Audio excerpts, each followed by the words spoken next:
우주의 신비. 다른 별에서 온 지원자들.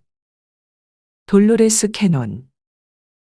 처음에 전생치유를 통한 탐구를 시작했을 때 당연히 사람들이 지구에서의 산만을 기억할 거라고 생각했었습니다. 우리가 자연스럽게 생각할 수 있는 건 그것이 전부였기 때문입니다. 그러한 나의 믿음 체계는 지난 30년 동안 확장되어 왔습니다. 주위에서 보는 모든 것과 우리의 세상을 벗어난 생명체에 대한 최초의 탐험은 피를 만났을 때 시작되었습니다. 처음에 그는 일반적인 전생의 삶들을 기억해냈고 항상 그랬듯이 세션은 평상시대로 진행되었습니다. 그럴 수밖에 없었던 것이 우리 중 누구도 그 예상을 넘어서는 탐험에 준비되지 않았었고 그 외에 어떠한 것도 가능하다는 사실을 모르고 있었기 때문입니다. 그러나 작업을 계속해 나가는 동안 그가 다른 행성에서 외계인 몸을 가지고 살았던 삶에 대해 이야기함으로써 나를 놀래켰습니다. 그것이 그러한 삶들과의 첫 만남이었고 때때로 너무 놀라서 할 말을 잃기도 했습니다. 외계인에게는 무엇을 물어봐야 할까요? 작업들을 계속 진행해 가면서 지구에서의 생명의 시작에 대한 엄청난 양의 정보가 드러났는데 그들이 말하길 이제 그러한 지식이 드러날 시기가 되었다는 것이었습니다. 우리는 곧 그러한 일상적이지 않은 내용들에 익숙해지면서 호기심이 고개를 들어 그에 대한 질문들을 쏟아냈습니다. 필은 이전의 지구에서 한 번도 삶을 살아본 적이 없는 많은 영혼들 중 하나였습니다. 그들은 지금의 중요한 시기에 지구를 돕기 위해 자원에서 여기로 온 이들입니다.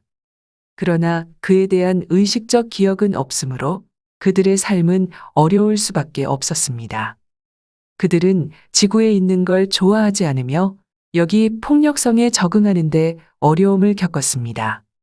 비록 그곳이 어디인지는 모르지만 고향으로 돌아가고 싶어 합니다. 그냥 이곳이 아니라는 것만 알고 있습니다. 그들의 문제는 자신들이 온 그곳에는 오직 평화, 아름다움과 사랑만이 존재한다는 사실 때문에 발생합니다. 이처럼 자신들의 고향과는 너무나도 다른 이곳으로 자원에서 오기로 한 결정은 엄청난 용기를 필요로 하는 일이었습니다. 비록 그들의 적응 과정은 매우 힘들고 어떤 경우는 아예 불가능하기도 했지만 그 결정은 사랑과 돕고자 하는 열망으로 이루어진 것이었습니다. 그에 대한 의문은 이전에 지구에서 한 번도 산 적이 없다면 그러한 놀랄만한 진실이 나오기 이전에 어떻게 여러 전생의 삶들에 대한 기억을 드러낼 수 있었을까요? 그래서 처음에는 나의 작업에 대해 의심이 생겼었습니다. 환생은 실제가 아닌 걸까요? 그 많은 고객들을 통해 얻게 된 정보들이 단순히 환상이었을까요? 아마도 교회가 옳을지 모릅니다. 우리는 한 번에 삶만 살게 되는 것입니다. 그렇지요. 그 예상치 못한 결과에 대해 어떤 설명이 가능할까요?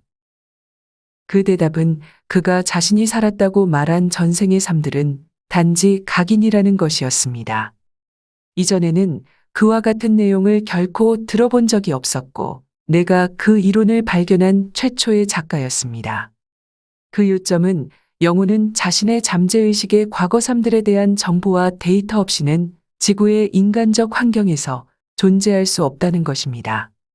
현재의 삶과 관련해 참조할 수 있는 지식과 인간적 환경에 대한 정보가 있어야 합니다. 그렇지 않으면 모든 것이 너무 새롭고 극단적 환경이라 정신을 차리지 못할 것입니다. 어린 시절의 경험들이 우리가 접하는 많은 것들을 설명해 주듯이 전생 삶들에서의 정보와 경험들 또한 우리에게 현재의 삶에 대해 설명해 줄 수 있습니다. 이것은 누구도 어떤 아기도 완전히 깨끗한 종이 상태에서 태어나지 않는다는 의미입니다. 현재의 물질적 삶에 관련된 정보를 줄 수 있는 전생의 삶들과 경험의 배경 지식이 스스로의 잠재의식 속에 항상 자리 잡고 있습니다. 물론 우리가 과거의 삶들을 의식적으로 알고 있지 않듯이 그러한 내용도 의식적으로 알 수 없습니다. 심지어 많은 이들은 자신들의 어린 시절에 대한 일들도 의식적으로 기억하기 힘듭니다. 그것이 그 시절이 존재하지 않았다는 의미가 아닌 것입니다. 각인에 대한 이론은 도서관에서 책을 찾는 것과 비슷합니다. 영은 미지에 그리고 전혀 익숙하지 않은 환경으로 들어갑니다. 그곳에 대한 어떠한 배경 설명도 없다면 엄청나게 혼란스러울 것입니다. 그래서 그러한 영혼이 육체를 가지고 태어나기 이전에 도서관에 있는 거대한 목록 혹은 아카식 기록 중에서 자신이 물질 세계로 들어갔을 때 가장 도움이 될 수 있는 이들의 삶을 선택하는 것이 허용되어 있습니다. 이러한 경우는 단지 외계 영혼뿐만 아니라 누구에게도 적용될 수 있다고 들었습니다. 예를 들어 어떤 이가 특정한 영역에서 지도자의 삶을 살기로 결정했을 때 그 영이 전생의 삶들에서 그러한 경험을 한 번도 해본 적이 없다면 그가 무엇을 해야 할지, 어떻게 명령을 내리고 상황을 제어해야 할지 알 수 있겠습니까? 그럴 경우 그 영은 대통령, 왕, 통치자, 선장 등 지도자로서 살았던 이들의 삶을 선택합니다. 그러한 삶의 경험들은 그 영의 각인이 되고 그 영혼의 기억이 됩니다. 그래서 지구의 일반적인 영들이 지구로 환생하는 과정에서 그것이 유용한 것처럼 낯설고 어떤 경우는 적대적이기까지 한 지구 환경을 처음 접하게 되는 외계 영혼들에게도 유용한 것입니다. 나는 물어봤습니다. 내가 어떤 이와 세션을 진행할 때 그 차이점을 어떻게 알 수 있습니까? 그들이 실제 삶을 기억하는지 혹은 각인에 의한 기억인지를 어떻게 알 수 있습니까? 대답은 그 사람들이 그 차이를 모르기 때문에 나는 알 수 없다고 했습니다. 각인은 실제적으로 겪은 삶만큼 실제적이 되는 것입니다. 모든 기억, 감정을 동일하게 느낍니다. 내가 이해할 수 있는 유일한 차이는 각인은 단지 정보만을 전달할 뿐 카르마를 품지 않는다는 것입니다. 나는 잠재의식과 그들의 거대한 축적된 정보량으로 함께 작업하고 있어 그 삶이 각인이라면 그에 대해 알 수 있습니다. 그것이 내가 구별할 수 있는 유일한 방식입니다.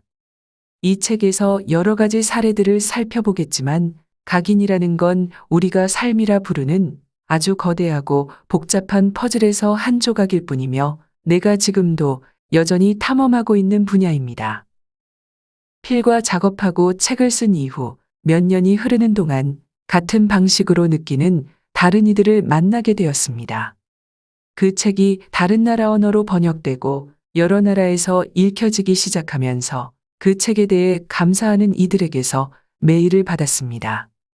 그들은 여기에 있고 싶지 않고 이 세상의 폭력을 이해하지 못하고 집으로 돌아가고 싶어 하면서 여기에서 벗어나기 위해 항상 자살을 생각하는 건 이 세상에서 자신들 뿐이라고 생각했습니다. 그 책의 내용은 극적으로 자신들이 미친 것이 아니고 혼자가 아니라는 사실을 깨닫도록 도울 수 있었습니다. 그들은 지구가 지금 위기의 시간을 헤쳐나가는 걸 도와주기 위해 자원에서 온 많은 이들 중 하나였던 것입니다. 그들은 단지 부드러운 영혼으로서 자신들에게 미칠 충격에 대한 준비를 하지 못했을 뿐입니다.